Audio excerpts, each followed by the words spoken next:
also do want to say, because I saw this a lot in the chat, there's a difference between us talking to each other in the chat and saying things and us like fighting each other. Yeah. Like we're not fighting. We're not doing blood sports. We weren't fighting earlier either. We were being passionate. I think I was leaving Joe some voice message today. I'm like, I'm not yelling at you, by the way. I'm just being passionate about it. You've done that to me too. I'm talking about knockdown, drag out, hate fights between people. In most cases, a verbal conversation results much differently than online bitching back and forth does. Almost every goddamn time. Every time. The boldness factor is missing. Yeah. Since I've known these people, take a guess. How many verbal voice conversations, any conversation at all outside of a chat, text, I've had with any of these people, let alone Stevie or Florio, about anything of consequence, about any conflict, about any potential differences? 0. Pay attention to the opening credits.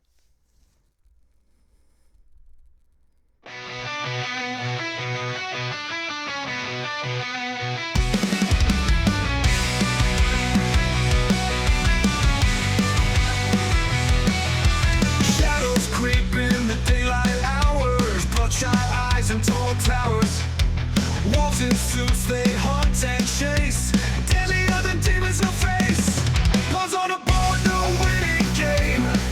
Mass intentions all the same. Conquering jungle where saints fall. It's the living we should fear most of all. Fears on a board, no winning game. Mass intentions all the same. Concrete jungle where saints fall. It's the living we should fear most of all.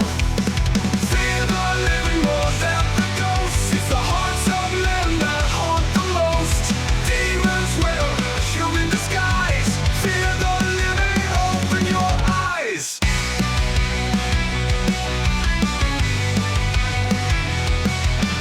Whistles echo through city streets. It's real life when terror beats.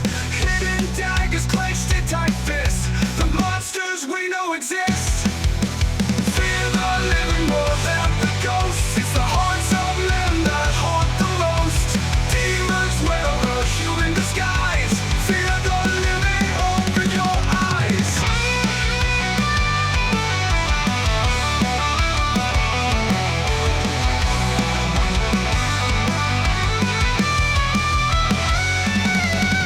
Many smiles like sharpened blades.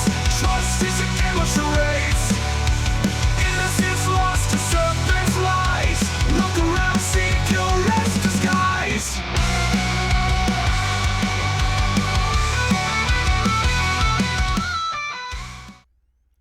Mendacity. That's where it all started for me and these people. Plus Florio. Plus Scarborough Gatekeeper. Plus Joan from the Ladies' Right. See, stop me if you've heard this before. This is the only time I'm going to talk about this. This is a one and done. I'm not going for a war. This isn't a vendetta. I'm not trying to end the people like some people in this story have suggested they want to do. I'm looking to make people aware. To clear the air so that I, personally, can feel comfortable moving forward. This is not something anyone ever suggested you do. Experts, therapists, people in the psychology community say don't do this. Because as much as I've been accused of trying to use this to hurt people or as a vendetta or to get clicks and views, the truth is, it doesn't matter how right I am. This probably won't end well for me for this channel at least. But my will to tell the truth is greater than my own ego, unlike some others. And yeah, there's people who won't talk about it, people who are in the know, who realize what's happening, who won't talk about it because they have their own channels that are actually monetized, their own channels that actually bring in their income. It's easier to keep the peace. It's why in most situations they say, don't talk about toxic people. A couple things to get out of the way before I get started with this. I am not an expert. I can't diagnose people, but I know what I've experienced, and I've paid close attention to some experts. I recognize toxicity in people when I see it. I recognize toxic behavior. My biggest fear, I think I said this when I took on Get Haunted with the Mendacity crew. My biggest fear is to call out the people who aren't toxic, and to get it wrong. Because one of the worst things you can do besides being the toxic person yourself is to pin that label on the wrong people. Well, nothing's more validating, nothing's more clear than when you call out the toxic people and they blatantly tell lies about you that you know aren't true. There's nowhere else to go from there. I don't think I might be wrong. I know I'm right. I've seen the patterns, I've seen the behaviors, and I've been lied about. And so have other people. People have been hurt besides myself. I'm talking about people who are creators, who are well known in the community, all the way down to people who are members of the community.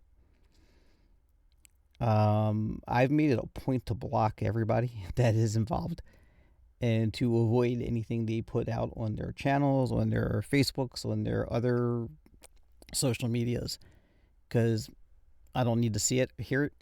I can't stand to see their faces. I can't stand to hear their voices. That's just me. Let me give you a little background because it's important. Because I thought I was going to be talking about something different today.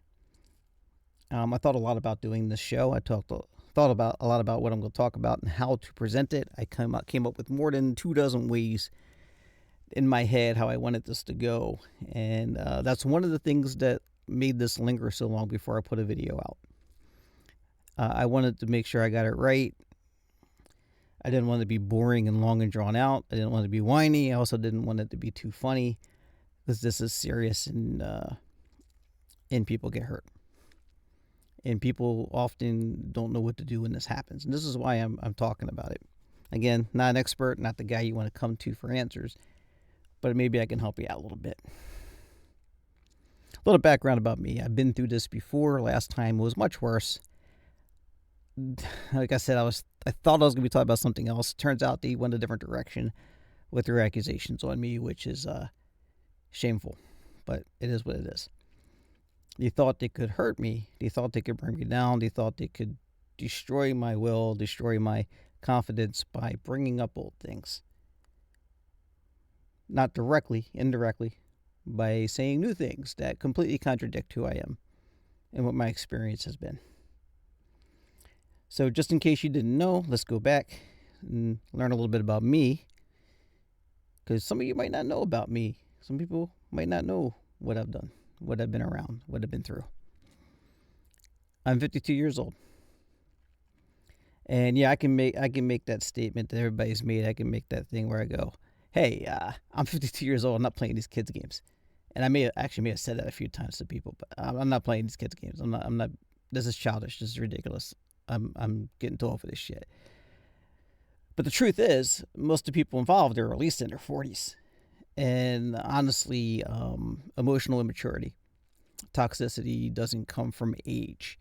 So you just are or you're not. And I can elaborate on that later based on just what I know about the topic, what I've learned from others. Not an expert. Can't say that enough. Can't diagnose.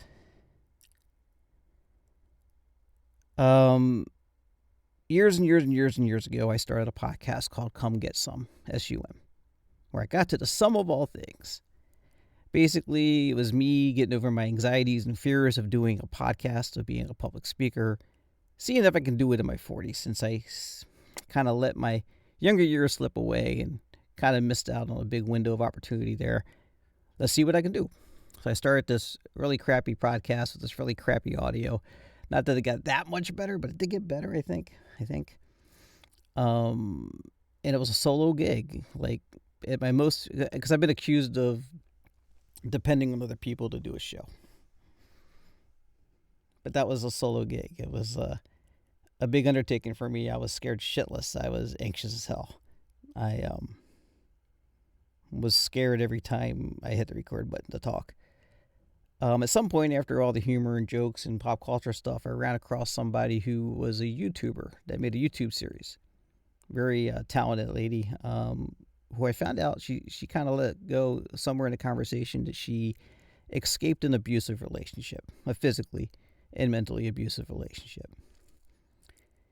And it clicked for me. I do a podcast. I talk to people. I talk to at least 100 people a week. At least, I mean, it wasn't the biggest podcast in the world. And I had her back to talk about that. And I was like, man, I can platform people on Siri. I can use this podcast to make a difference. And then I came across the next Scientologist. If you don't know, Scientology is a cult. It's abusive. People get mentally, sexually, physically abused. A lot of people kill themselves in Scientology. It's a lot. Most cults are very similar, very much alike. Leah Remini had started the Scientology in the Aftermath show on A&E, where she would have people from Scientology who had come out of Scientology tell their stories of their worst moments. Now, it's television, so it was produced, and it was only like 15-minute snippets. So the good folks over in Scientology who like to smear people try to make it clear, and were very loud about suggesting that their stories were made up or scripted for television, handed to them by Leah Remini or Mike Rinder. And that didn't sit well with me because I had followed the whole Scientology thing. And I was really concerned. I did do an episode about this back in the day. This is before the 2015 election, mind you, that society was going in a bad direction. I'm okay with me first. Take care of myself, take care of my family first, but not at the expense of everybody else. And that's a real mindfuck people have trouble getting over right now. A lot of people just me first and fuck everybody else. So, as someone who's never been in Scientology, I kind of threw a lot of people off when I started making the subject matter abuses and cultic abuses. And what I would do is have people on the show to talk long form. I would often do 2 parts, 2-hour episodes where I would talk to people who were on Scientology in the Aftermath in detail about their experiences. They would be platformed and get to tell the whole story. And people can judge for themselves. Is this something they were giving a script for? Or is this person being genuine? You can kind of feel it in their voice sometimes, in their presentation. Sometimes they have their receipts. That was a very emotionally daunting task. It was kind of a sad show to do, but it also was a feel-good show because it made a difference. I was mentioned in a few books. The one thing that really stood out to me about not Scientology, about that too, but about Come Get Some, what I did with that was I didn't reach a lot of people on the surface. It wasn't like a monetized podcast. It wasn't a hugely produced thing. It was very amateur, and I know for a fact it made a difference in a few people's lives. And I think that matters. And a lot of things that Scientology was suggesting to these people, to people watching, was these people weren't physically assaulted. These people weren't abused as children. These people weren't sexually assaulted. And that didn't sit well. I would have people even call me and contact me find me and confide in me their worst moments, whether it was Scientology related or not. And never come on the podcast and never asked to be platformed. They just wanted someone to talk to. That kind of wore me because I'm not an expert. I've never taken a class in psychology. I worry about being the person to advise somebody on something when I don't know it very well myself, at least not at an expert level. But I did my best to platform these people and give them a chance. And some of the people I platformed weren't on Scientology Aftermath. I interviewed a lot of people. And I was very involved in the Danny Masterson situation. I had some of his survivors either on the show for interviews or some of their information used to show what was happening, how at the time the District Attorney in California wasn't taking action against Danny Masterson. And I watched a lot of people who came forward and spoke out boldly be harassed and abused, and you could say online bullying on Twitter for coming out and saying, look how you dress. You just want fame. You just want revenge on your cult, on your religion. They would say. A lot of them were Danny Masterson people sent forward, or some of them were Scientology people, and a lot of them were fans of Danny Masterson who just loved Hyde from that 70s show, or Rooster from The Ranch. Was that what it's called? I don't know. It didn't sit well. One of the things that would happen is people would ask me, say, if you've never been in Scientology, why do you care so much? Why are you doing this show? And a lot more people do it now, but at the time I was the only never Scientologist to do that kind of show. And my question back would be somewhere along the lines, not in these words, but it was basically, why don't you care more? Because what happens is, if it doesn't affect us, we stay away from it.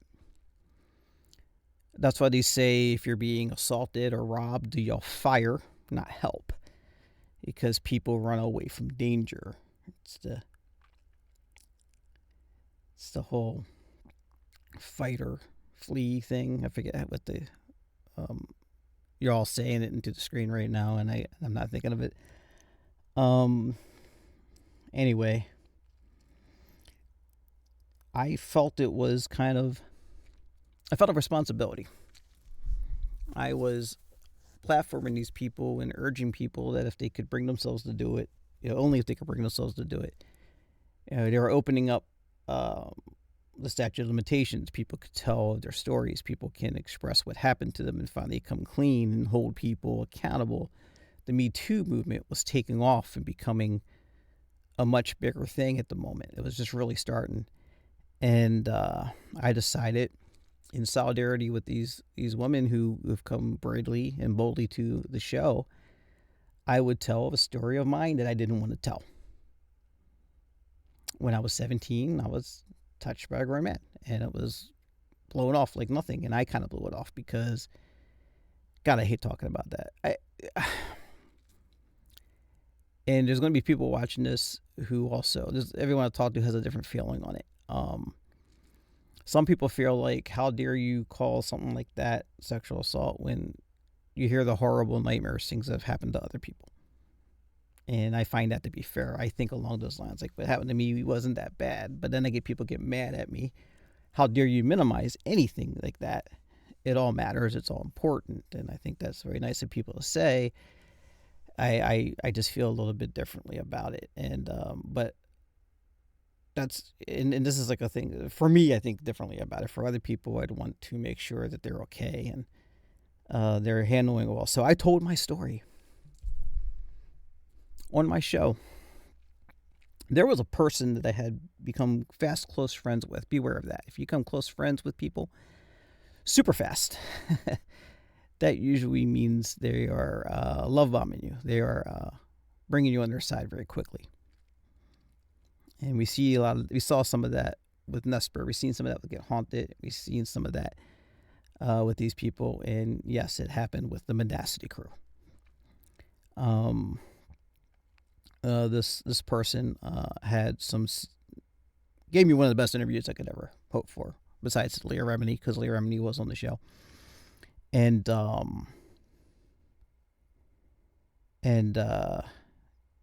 I started kind of calling it out on things. I started seeing things. I'm like, what's going on? And I'm trying not to be, when we are trying to think of other people's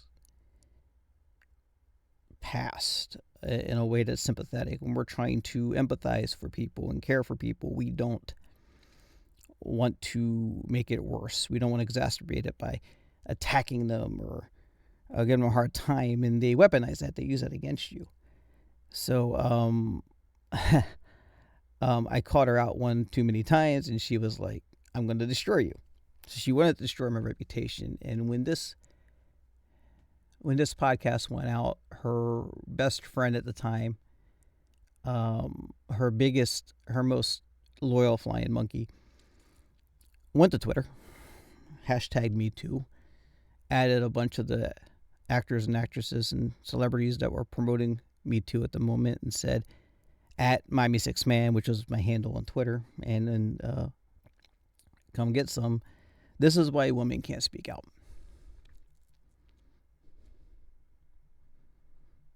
Because men like this, putting out a story on a podcast for clicks and views, lying for attention, I'm like, I'm not getting that many views, guys. This isn't going to do it. This isn't the end-all, be-all. I didn't think this was... I had Leah Remini on just a few months before. What are you talking about? But got a few likes. Some of the actresses actually reposted it because it sounded good. I had a reputation on Twitter. I had most of my following built to support the show was on Twitter. That supported me as a person. Turned on me. I was universally hated. I had somebody threaten to punch me in the face if they see me in person. That person actually has apologized since. A lot of people have apologized since then. But yeah, I thought it was over. I was destroyed. I wasn't going to recover from that. All my biggest supporters were gone. My podcast numbers were down, and there were barely any to begin with. I had sworn to and dedicated myself to completing the rest of my interviews that I had already arranged. I had like 6 lined up. I finished them out. The last one was actually a survivor of Danny Masterson's abuse.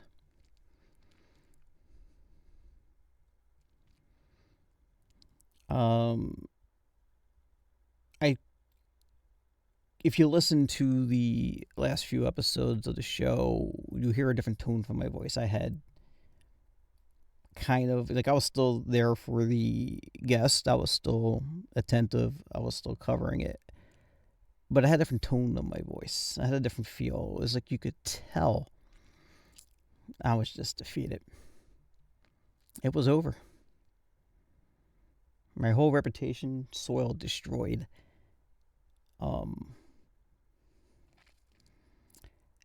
I stopped the show, and it turned out that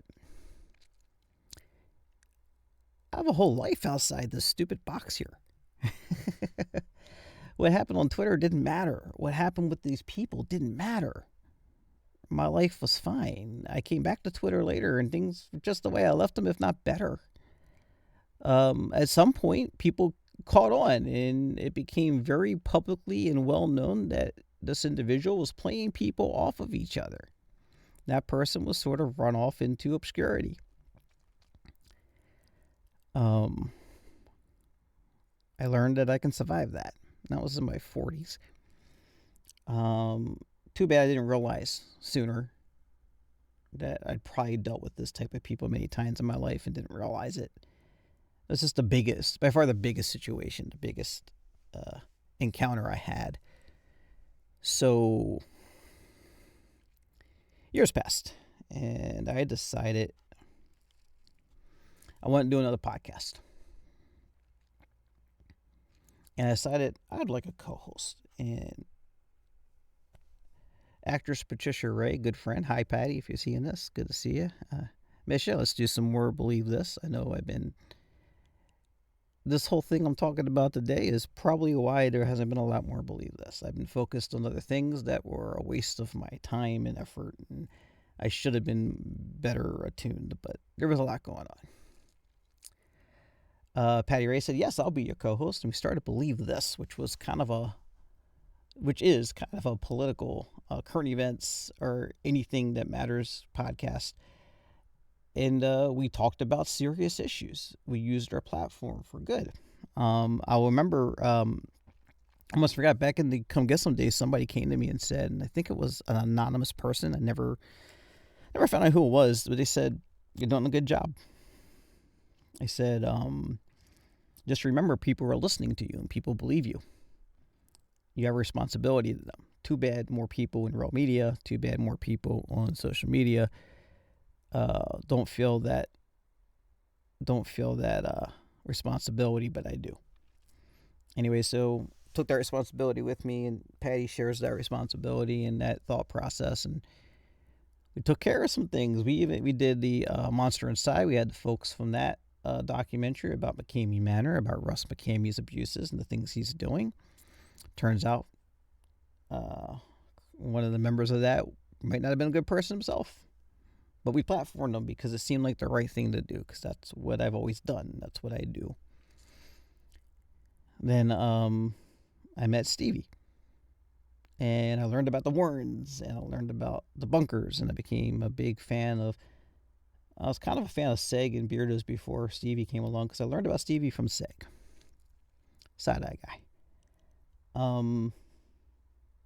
Stevie and I became fast friends. So what I did was I saw Mendacity, and I talked to Patty, and I said, let's bring these guys on and tell their story. And of course I did the thing where I checked with Rob Stakowitz over at Get Haunted, try to get his side, and it was very clear very fast that Get Haunted was not on the right side of this fight. What I didn't realize was, because I was right about that. I want to make this clear, because I know there's stuff going on right now with, I think, Ryan Buell I saw with Mr. Paranormal. There's stuff going on with Joe Landry, whatever. Everything anyone said about Get Haunted, Nesper, Annabelle, Frankie, Angelina, Chud, all these people, it's all been accurate and true. There might be some exaggerating things, because I don't believe anything Floria's ever said. With Floria's part, I don't know how much I can believe of what Stevie's ever said. So I had him on. We platformed the Mendacity crew, and what I didn't realize then that I realize now is, yeah, I was right. I got it right. It's just that what I didn't really take into account was that the Mendacity crew plus Florio are just another extension of the same cesspool. Maybe on different levels. I mean, they're not threatening people's dogs and to shoot people that I know of, but they play dirty and they're dishonest and crappy human beings. Oh yeah, you can say that. You're mad at them. They gave you the silent treatment. They decided not to talk to you anymore. You're just taking the vendetta out. You're just mouthing off, stirring shit. Well, I was accused of pressuring Stevie to do Come Get Some, both by Florio and by Stevie. I was accused of berating Stevie, but you saw in the opening credits, if you read them. If not, go back and look at them. The responses I gave, the things I put in there, I'm not going full receipt. I'm not a big person in showing people's text messages. I just had to show my messages because they say it all. The way I spoke to Stevie, the way I spoke to Flory, the way I spoke to even Dust. You see in those opening credits, that's how I speak to them all the time, or how I spoke to them all the time. There was never a time when that's not how the conversation went. But that's not what they'd have you believe. See, I first started to see there might be a problem when I had a meeting go wrong with Victor and Kristen. We're going to meet in Pennsylvania. Things happen, traffic, rain, accidents. There's just a real disconnect. Communication was not good. Like I said, I've never had a phone call with these people to straighten out things when there's confusion and conflict. Just text messages, usually where I'm being accused of something or blamed for something. Victor eventually came around. It was interesting. He came around and he actually showed some signs of self-reflection, and he said that he was sorry and he wanted to make it up to me and my family, because my family was involved too. And by the way, immediately at what happened in that moment, my family was like, get away from these people, and I should have listened to my real family. But yeah, as soon as he apologized and came back in the room, he immediately made the statement, and I quote, "I think you owe it to Kristen to file a police report." This was a request for me to file a frivolous police report that I was being doxxed, which I was not being doxxed. Victor had this thing where he kept saying I needed to file police reports to support them. And I was constantly pressured to file police reports that I didn't want to file, so I just didn't really file many of them. And this one really hit hard because you just came back, you showed self-reflection, and he goes, I think you owe it to Kristen. I owe it? I owe it to Kristen to file a police report against Get Haunted. Why? Where the fuck did that come from? I owe it to Kristen to file a frivolous police report, says Victor. Well, that was fucking weird. That was fucking weird. There's your entitlement. I would then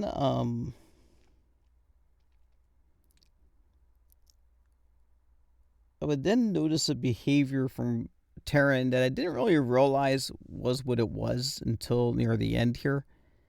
I gave her every benefit of the doubt because probably,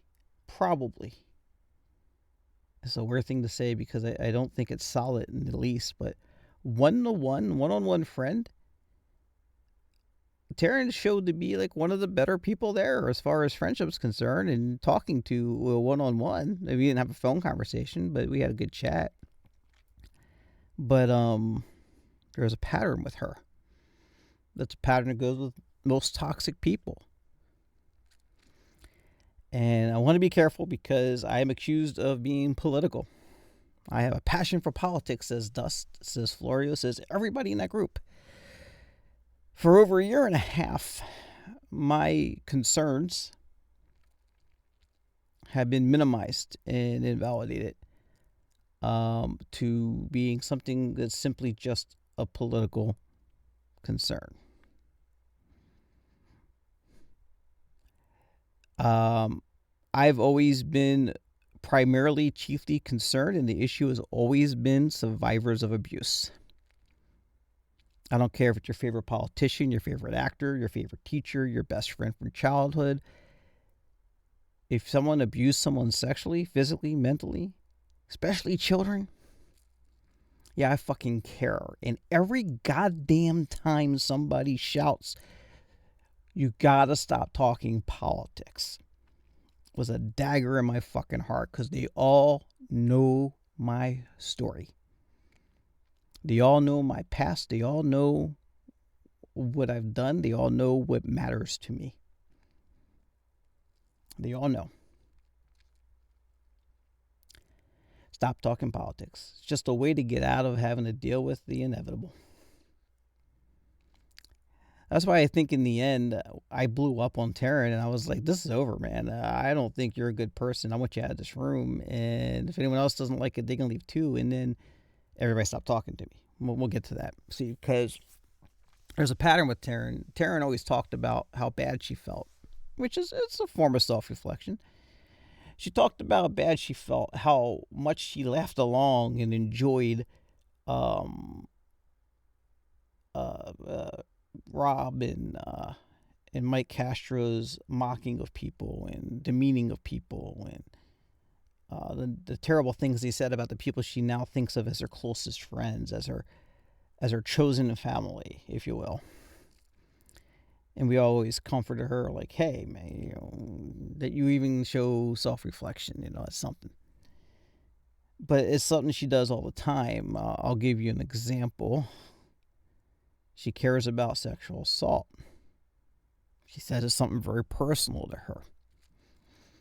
But she only cares, and this is not abnormal. This isn't just her.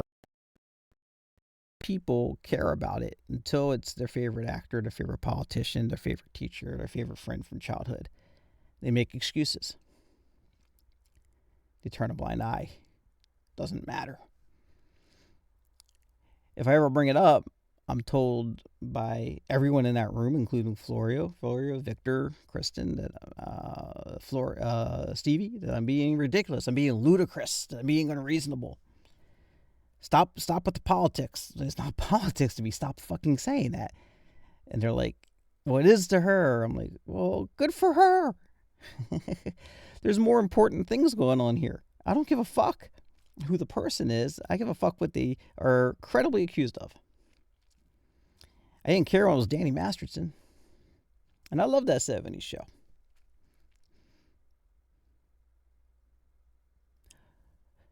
Another example would be Matt Rife.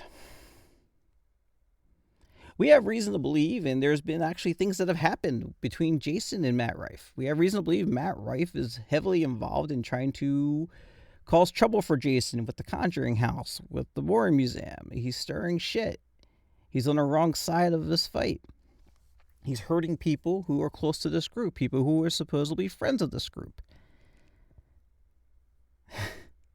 Taryn comes into the room. I just came back from the Matt Rife concert. I know he's trouble and he's problematic, but he's just so funny. I love him. You see, she cares that he's hurting her friends, but not enough to not support him because he makes her laugh. This is a pattern of behavior. This is a behavior of, it only matters if it affects me directly. Something we've seen so many times before. Something that exists in a toxic personality. When I had the fight with Taryn, I said something on one of her boards she didn't like. I understand why she didn't like it. And she said, you can post it on your board. So I did. I posted it on my Facebook, which is something I usually don't take this to Facebook, not anymore. But I did that day. As interestingly enough, we'll talk about flying monkeys more, but Douglas Scarborough Gatekeeper is a malicious flying monkey. I think there's two different kinds of flying monkeys. There might be flying monkeys that can be very malicious, but think they're doing it in the best interest of what's right and for their best friend. And I think that might be Joan from Ladies Fright, but I'm told she's malicious from somebody else in the know. I don't know. I don't want to jump to that conclusion, but it's possible. Doug Scarborough, Gatekeeper, I know is malicious. We know because we've seen his messages, the things he said to Mason, the things he said to me, the things he said to Seg, the things he said to Joe. This guy's not good. He jumped in to my private messenger and actually started the ball rolling on this. Douglas Scarborough Gatekeeper sent me a message with a screenshot of Taryn's post on Facebook. I know we're all supposed to be friends, but can you believe she's posting this? And I'm like, yeah, that's Taryn for you. I mean, it's unreasonable and stuff, but I just try not to pay attention. But she says she usually doesn't post on Facebook. He's like, yeah, And I was like, you know what? She posted this time. Let's talk about it. Let's open the discussion, because apparently I'm not allowed to talk about things. I got to walk on eggshells for a year and a half around this individual and other people, because my feelings, my concerns aren't valid. So I go in there and I'm trying to be reasoning with her, trying to reason with her friends, and her friends are attacking me, which is typical in these kind of debates. And then, so I put the thing I posted, she wanted me to post on my own page. I posted, and I kind of alluded to her vaguely. And I said, why don't people care about survivors? The one thing I never hear people who defend people accused of doing things to people, I never hear them talk about the survivors. It's like they don't even exist. You don't care. Out of sight, out of mind. And that fucking infuriates me. So I'm like, why don't you guys care about survivors? Taryn's response, and this is why I decided she's a bad person, had nothing to do with my post. I didn't name her. She comes on raging. You test our friendship with this, and she went at me after this. Because of damn politics, because you hate this person and all this stuff. And it was disingenuous. And our mutual friends were leaning towards her because, everything she's been through. You got to protect their friend that's been through so much. And I'm like, she's not the one whose dog was threatened. What has she been through? I mean, she's been through stuff. I don't want to invalidate the stuff people put each other through in toxic environments like the cesspool and the extended cesspool of the Mendacity group. While this was all going on, before all this happened, I first started seeing problems with Florio. A little farther back, Florio was a guest on Fear the Living with myself, Stevie, and Victor. Stevie left after the recording. It was just me, Victor, and Florio. And Florio mused and said, quite confidently and quite intentionally, she really wanted to do this. She said, why don't we just fake evidence about Get Haunted and pass it off as true? And we both looked at her and we both were just sort of looking at the camera, kind of like shocked she said that. And she was like, why not? I mean, they do it to us. It's not like they don't deserve it. And I said, I don't think I can do that. And I feel like Victor was following my cue on that, because I don't know if anyone's asked Victor if my story is true. If my story is true, and it is, he will remember it. He's not going to not remember it. So if he's lying about that, then yeah, he's okay with lying about people he perceives as an enemy. Because they deserve it. They're the enemy. He's lying about having that kind of standard. We can test it by asking him if you want. Did that really happen? Did Florio suggest that we fake evidence against Get Haunted? Ask him. Ask him.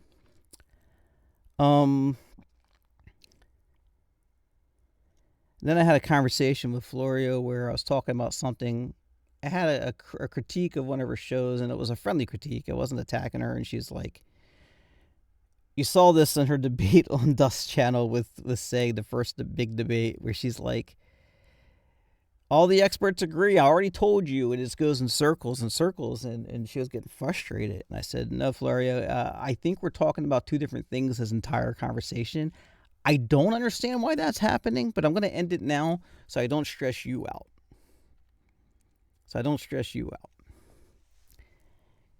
Showing concern for her in the same breath as, like, what the fuck is happening in this conversation. And then there's what happened with Stevie. Stevie was all in on Fear of the Living. At least that's what she told me. And she started doing a few appearances here and there, and she wouldn't mention Fear the Living. Just wouldn't mention it. I'd be in the chat like a weirdo, like, hey, don't forget Fear the Living. Don't forget Fear the Living. Don't forget you're also the co-host of Fear the Living. It matters.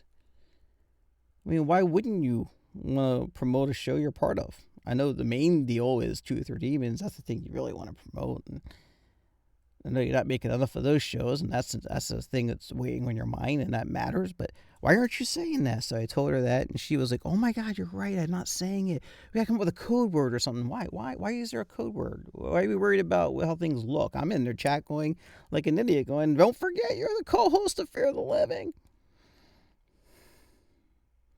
So I accept her answer. There was no berating, by the way. It was just very casual. I accept her answer of, I just forget. I got brain fog. I forget. Okay, well, that was just her not remembering Fear of the Living. This symptom will get worse. So what happened is after that, she did a few more shows of Fear of the Living in a row, and then she was planning. She got her health issue that she said, but like that's not new. Like her disappearing for stretches of time from doing her show didn't start with her health issues.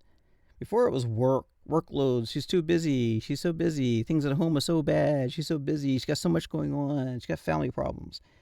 And then she got a health issue, and now she can't be available that much anymore, and that's understandable. I think it's horrible to turn a blind eye and not be respectful of people when they're sick, when they have cancer like Dust, or when they have illnesses and family issues like Stevie, or if you have chronic illnesses like Florio. Of course, yes, respect that. Defer to that. Don't belittle that. Don't diminish that. But don't weaponize it either. Don't weaponize it either.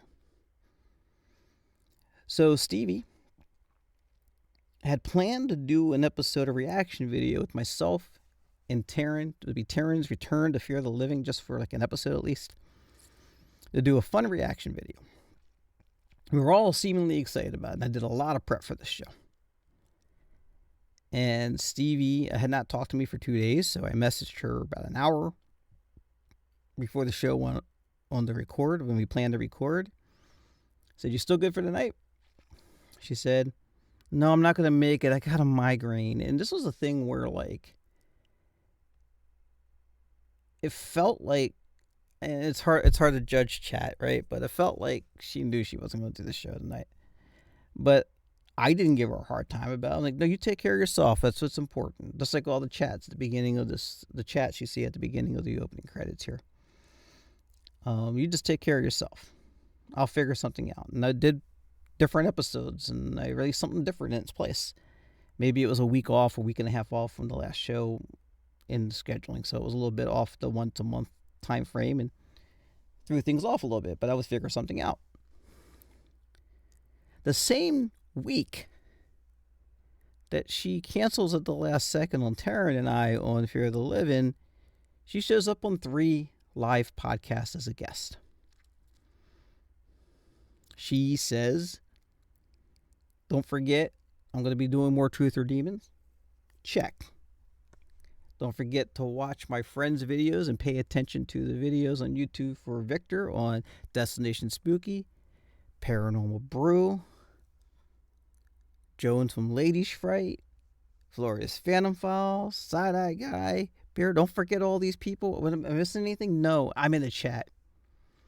Don't forget, you're the co-host of Fear of the Living. I'm sure there's going to be more Fear of the Living. Support your show that you're a co-host of. And she's ignoring it. And I could see her look at the chat and pause and then move on to something else like right after my chat. And I'm like, oh, okay. And this happened on every episode, every appearance she made. One of them was her own live, and I was like, this is excruciating. Because I'm always here to support you in everything you do.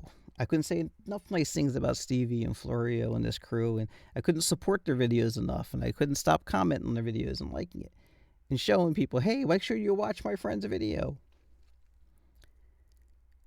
So I was getting a little stressed about it, a little upset about it. So I went to my mutual friend, the one that's the voice of reason, Miss Florio.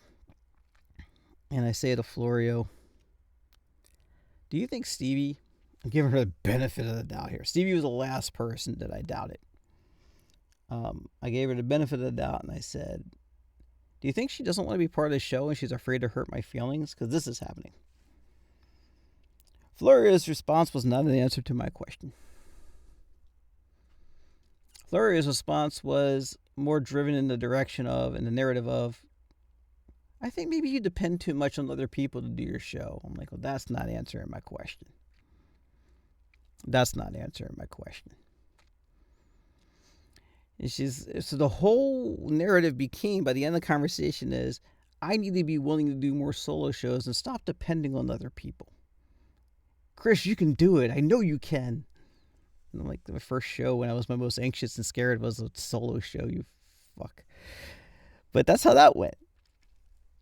That's how that went. And there was those things, and then there was the way that Florio would warn me about people. I've been warned by Florio and Stevie about so many people in the live chat community alone and in the creation community. Beware of this one. I'm not quite sure. There might be a problem with them, but I'm not sure. Just in case, just don't treat them any different. Just act like everything's normal and fine and treat them the same as you always would.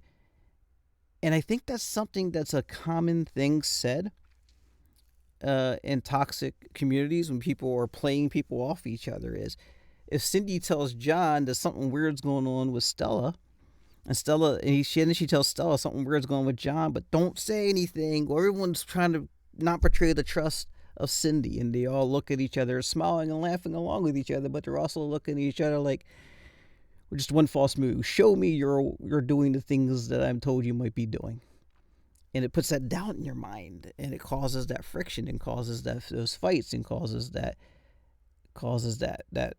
shifting of narrative and reality in people's interactions and in friend groups.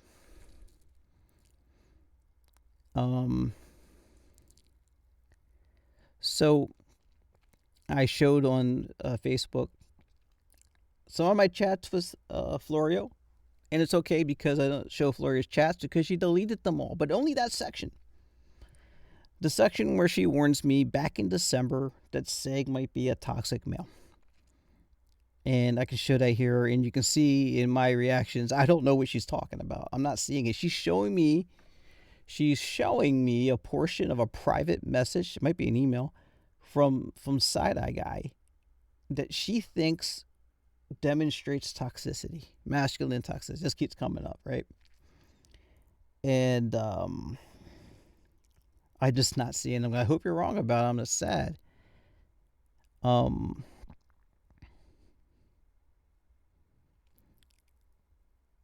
So she had it in for Seg for a while.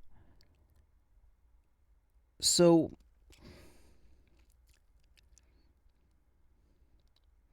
I have the blowout with Taryn, and everybody gives me a silent treatment. I'm being isolated. Isolation is a technique used by toxic friend groups to ice out somebody, and it is very common, as Victor asked in one of the chats in Dust Live, well, if we're so horrible, why'd you keep begging us to talk to you? Okay, well, first of all, that's like a confession, too, that you're isolating me. But two, I wasn't begging. I was just trying to get you to talk to me. I was trying to talk sense. And actually, I was made to feel guilty after talking to Joan and Doug, who claimed to see my side, but also had me ready to take the blame for everything. And I was like, you know what? Yeah, I need to make this up to these guys. It must be my fault. It can't be them, even though I just wanted to support survivors of sexual assault, especially child sexual assault and trafficking. That was important to me. So these guys weren't talking to me, and I sent a message to Florio, and I said, my neutral friend who's got a good head on her shoulders and is very reasonable. Why are you joining this isolation? Why are you doing this too? I'm surprised at you. And her response was, I already told you. I'm going through some things. I'm not my best. I'm drained. I'm dealing with my illness. Again, it's weaponizing her chronic illness. It could be any day of the week, and that could be the case, what she's saying. Literally and weaponizingly, it's just convenient to use it. And that's what she's doing. And she says, dude, a week ago you yelled in the chat and reminded me of my abusive ex. Well, that was an interesting place to go. I said, I yelled, it's not political. It's about child trafficking, for fuck's sake. Stop saying it's political. And that to you reminded you of your abusive ex. I said, I was frustrated. And she said, that's exactly what he used to say before he would yell in my face and punch holes in the wall.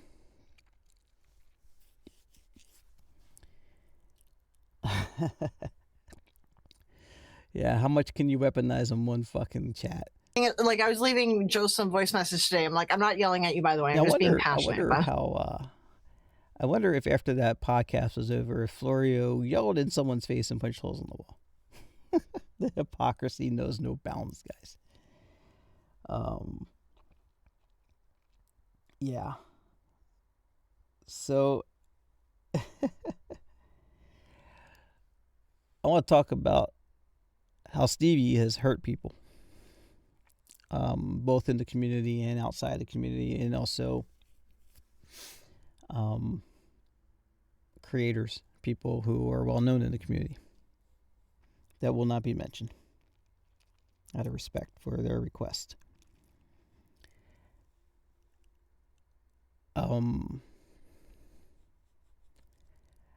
It's weird. I want to precursor this with something because there's something called future faking, which is something that happens in toxic relationships and friendships. It's part of narcissism and all those symptoms. Future faking, in terms of a romantic relationship, is we're going to live our life together and we're going to run away and forget all of our problems and be happily ever after. And then the last second, while both parties are willing and ready to change everything in their lives, one party backs out like it's no big deal and says, nope, not doing it. And the other party's left holding the bag going, what just happened? And why did I even allow this to happen, right? That's all part of the mind fuck. I happen to know there was a time where Stevie lived in Ireland with somebody. At least, okay, so I don't know what she did. This is the story she tells. This is something she told me. She lived in Ireland with somebody. It didn't work out, and she came back to the States to live in Tennessee. Then there was a member of the community. This is how bad I think it is. I don't think any of us really know who Stevie is, even people who've met her in person. She's like, in every way that a catfish can be a catfish, except we see her real picture and see her in person sometimes. She lives a catfish life, I think. I don't think anything's authentic with her. See, there was a member of the chat community that was I'd say a super fan of Stevie's. There was a bunch of super fans of Stevie's. And I understand why. This person was such a super fan. And I don't know, this is weird behavior for Stevie, but Stevie, being somebody who could barely even bring herself to make a new episode of Truth or Demons, had rescheduled. She told me she had to reschedule a live to make sure this one individual could be available to see it. I've never seen her do that for anyone else before. That suggests to me something was supposed to be special happening there. You see, this individual would message me one day and tell me, I can't watch Fear of the Living anymore. I wanted to reach out to you out of respect and tell you I can't watch the show anymore because Stevie's on there. And I just don't want to see Stevie right now. I can't. I said, whoa, what happened? And she said, the individual said, you have to ask Stevie. I just can't do it anymore. And that was the extent of our conversation at the time. We didn't talk anymore after that. And I told Stevie, I'm like, this kind of weird. This guy from the community just messaged me, said he won't watch the show anymore because you're on it. He's like, and she said something that was like the most out of character thing I've ever heard. What a whiny little bitch. Whoa. Okay. Let me show you something. And she proceeds to show me a personal email from him to her. A personal email from him to her. This is an email that is, all it is the email. There's no context before or after. I only have the context provided to me by Stevie, just like the text from Seg. I only had the context given to me by Florio. And she told me this email. I saw the email. The email was offering Stevie to move to another country with this guy, live in his palatial place. He's got lots of rooms. He's got spare rooms. He's got a place she can do the podcast. He can take her and show her around town. and get her away from all the troubles of home because she's got so much going on, so much stress. And based on Stevie's context provided, that was a really weird, bizarre thing to ask of somebody that you watch their podcast as a viewer. Kind of a creepy move. And, I'm going to be careful because maybe it was. I don't know. How can I know what's true anymore? So, it's important for what happens next, after this next part. So I got a message from Florio out of the blue a couple of days later. Did you tell this individual in the chat community that you had concerns about Stevie on Fear of the Living? No. Why do you ask that? He's telling other creators that you've been discussing with him in detail your concerns about Stevie. I'm like, well, that's not happening. And I think that's really shitty that he's doing that. And every time he said hi to me in a live chat, because he's not like ostracized from the community. You think someone like that would be kind of hard to keep around because, oh my God, the claims are crazy. He apparently had been harassing people like Florio name drop, Don't Scare Claire, Carla, Horror of Horror, and some other people. And I'm like, really? I didn't know that. And now in hindsight, I'm thinking, was that done to keep me from talking to him and finding out what really happened? Was this a distraction thing done from friend to friend? Like, I don't need him talking to. Felt like an effort to throw me off the scent. Anyway, in hindsight, at the time, it just seemed like a creepy dude. So, something happened where Stevie got involved in what was admittedly by her a consensual situation where she was ready to leave the country again, leave her mother with Alzheimer's without a second thought. She was going to move and get married in another country. Wow, that's a big move. Oh, that's quick. So happy for you. And that didn't work out. But it's very similar to what supposedly happened with Ireland. And what the offer was from this individual in the chat that was supposedly just creeping on women on the community. Interesting. So, Stevie tells me it didn't work out. This individual turns out to be a toxic masculine person. Again, it keeps coming up. He's controlling, and it just isn't going to work out. When I told him it wasn't going to work out, he decided he never wants to talk to me again. He hates me now. That was interesting. Okay. All right. Cool. And now I'm looking at this other person, smiling, laughing, being okay with him. But also like, what really happened?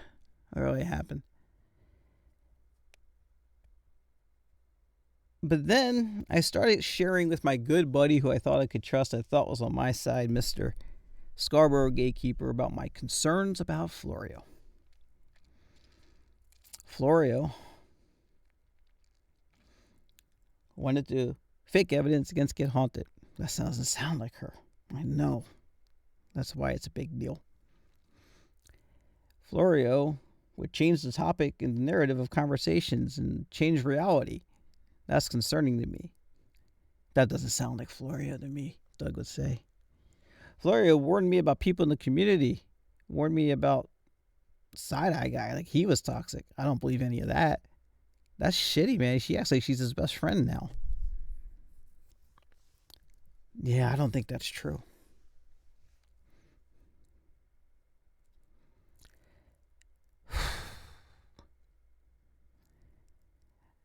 I would make a few posts on Fear of the Living. You've seen the posts where I'm just playing with the idea of coming forward and exposing all this and who these people are. And it's like,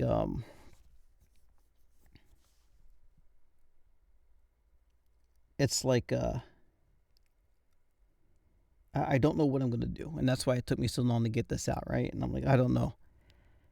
Well, Doug decides he already knows what I'm going to do. And he goes to Stevie and says, at least Stevie says, Doug says, Chris is going to expose Florio for trashing a specific individual. Like, well, I said more than that. That's interesting. And also, again, shitty plotting feeling kind of thing to do. And Stevie's like, well, I can't have this. If this happens, it will destroy my show and Florio's show, and I can't be friends with you anymore. She couldn't wait to hold that against me. Meanwhile, this is the first time Stevie ever reached out to me first, was to attack me, not talk to me, and just aggressively suggest I'm out of hand and I can't do this or it's all over. She won't be the host of Fear the Living. She won't come on there anymore. It's over if I do this, if I expose Florio for whatever I'm going to expose her for. I'm like, you think this is about one person and you? See, I had a thing with Taryn and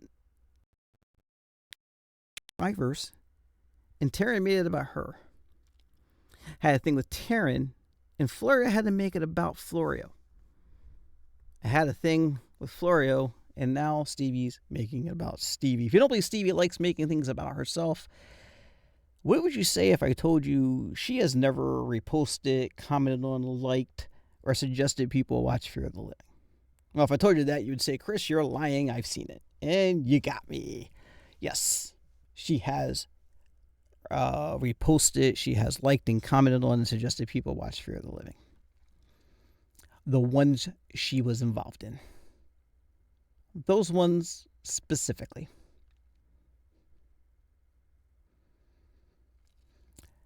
So Stevie's berating me about this, and she brings up that person who it didn't work out with, and she's like, you could hurt lots of women if you talk about all this, because she thinks I'm going to talk about this person. And she says, I never told you what he did to me. Well, that's an escalation. That's bigger than what you said before. Still very vague and empty. And I'm like, this all could be avoided with just some conversation. That was ignored, by the way. And that's when I stopped responding. The boldness factor is And that's when I missing. went to other individual who will not be named, and I said, what happened? And guess what came out of that? A phone conversation. A phone conversation. A full, vulnerable, truthful, honest, one-on-one phone conversation with anything and everything this person was embarrassed about or thought made him look bad. And to be honest, I don't think he has anything to be ashamed of. I don't think he needs to feel bad, and I do not believe any of the things that was said about him. And what I want to say is not just to him, but to anybody who's going through this or might be going through this, or maybe you're about to find out you're already going through this and you don't know it. This isn't happening because you're stupid or naive or careless. Understand this is happening because you care. That's what makes you good. That makes you exceptional in this world of people. If you look around, people are fucked up. The world needs more people like you. And unfortunately, part of the deal is there's a downside. And that downside is this will happen to you again. And hopefully, as time goes on, the times these happen will be easier to shed and walk away from and be okay with yourself. Not beat yourself up, not be ashamed, not be embarrassed. Wear that shit like a badge of honor. Anyway, this is where Stevie and Florio say, I took things said in confidence and made them public. And this one, I made a lot of things said in confidence public. And I'll tell you why. Because in this situation, you have people playing people off each other. And sometimes you have to break the cycle to expose what's really happening behind the scenes. You might remember Stevie said how much truth matters to her in one of our Fear the Living episodes. And I said, if I ever find out that it doesn't, I'm going to expose you. And she says, I wouldn't have it any other way, so I'm just giving her what she wants. But her last line to me is, I thought you cared about women and survivors. Interesting. All right, well, got partly right. Women and victims, she said. Women and victims. I care about all survivors. Anyone who's been hurt in any way, shape, or form. Man, woman, child, whatever. I realize that it is heavily weighed towards women. I also prefer the term survivors. Where Stevie's concerned, where the Mendacity crew is concerned, they have a victim complex. That word was correctly used. They are perpetual, full-time, lifetime victims. Whether it be from people just like them in a cesspool, or from people who aren't actually out to get them like me. Ask yourselves, or you might be asking me, how much do you think I hate these people? How much do I despise them? Truth is, I don't. I don't hate them. I don't want to destroy them. I don't want to ruin them. That's for other people to do. That's what other people do. I hate whatever happened to them in their lifetimes to make them this way, because I understand nobody calls out of their room looking for ways to hurt people. Unfortunately, when people are this broken and devastatingly just awful human beings, there's nothing you can do to help them. They have to want to help themselves. And I often wonder, what was it that they were hoping would happen? What was it they were hoping would happen when they lie about me, when they manipulate me, when they play me like a fiddle for a year and a half? Do you think it would just keep going? Do you think it would never come to head? Do you think I wouldn't talk about it? I'll take the losses on the subscribers. I understand. If it were me watching and it was 8-9 months ago, I'd be like, why are you saying this about my friends, you weirdo, you whack job? How dare you attack my friends this way? Especially when they're going through so much. See how that works? If you have to unsubscribe and block me and you don't believe me, that's fine. More power to you. I can't make you change your mind. I can't control your choice. But you might believe me. You might go, Chris, I do believe you. I think this is horrible, and I'm sorry. And don't be sorry, because I'm fine. But I really like their content. Like, there's no evidence or anything Stevie ever said anything wrong or untrue about the Warrens or Nesper or any of these people. It's kind of honest and truthful. Her videos are good. Flora does great videos, great well-researched and fact-checked videos about psychics or grift. These are good things. And I'm like, yeah. And if you need to stay subscribed and support them, I won't be doing it. I can't stand to look at their face and hear their voices. But if you want to do that, that's great. I support you doing that, even if you're going to support both of us. Whatever. Even if you're not going to support me. Their content actually might be helpful to someone. Except for that one video Stevie did. I don't know how we all thought that was okay. That was clearly an attempt to ingratiate herself to John Zaffis for hopes of a second interview. The whole, I don't agree with grooming a 15-year-old, but I understand why some might be okay with it. That video really is something I struggled with, and I don't know how any of us ever thought that was okay.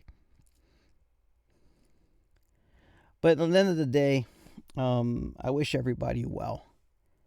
I'm not trying to destroy anyone. There will be responses. There will be lies. There will be new stories told.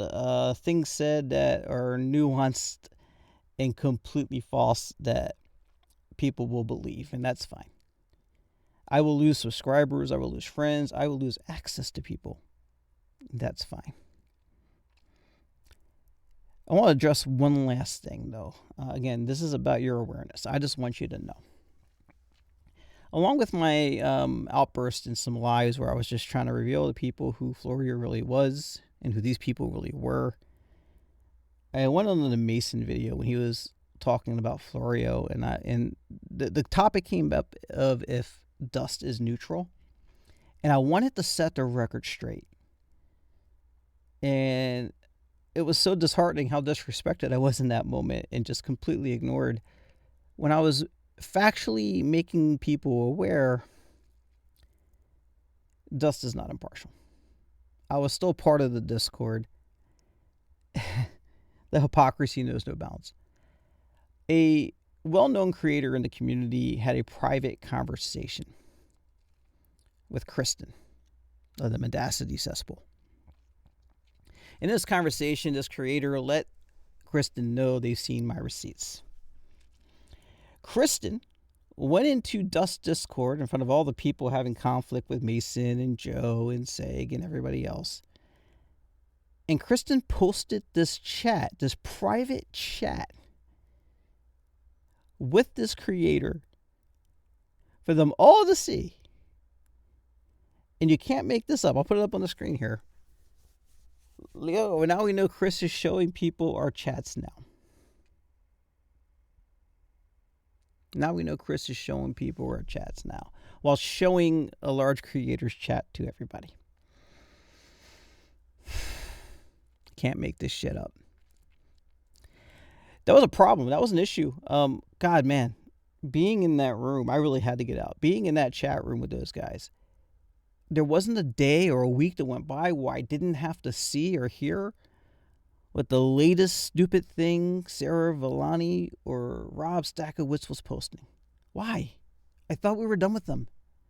But I gotta keep seeing their chats. I gotta see it every time Mike Castro posts something or someone posts something about Mike Castro. Every time Chud posts something. Why? Why do I need to see that? Why do you need to see that? Why is this your life? Well, we know why. It's a toxic environment. It's all fucking ancestral cesspool of just toxicity. And this thing where sharing people's messages was rampant. I remember when Angelina exposed that Taryn had been posting or sharing private messages from Sherry and Jason Halls from Ghost Hunters. I remember saying to them, because at the time I didn't realize anything malicious was being shared, but apparently some of the private chats were malicious in intent, both against members of the chat community and members of the creation community on YouTube, in the paranormal YouTube. But like, if you had a private message with Taryn, Stevie, Florio, Kristen, or Vic, I probably saw it. And I thought it was not malicious to the point where I would say, and I've said this multiple times in that room, I understand you're not sharing these chats maliciously because it's easier to show it than to recap a conversation. I get that. Lazy, but I get it.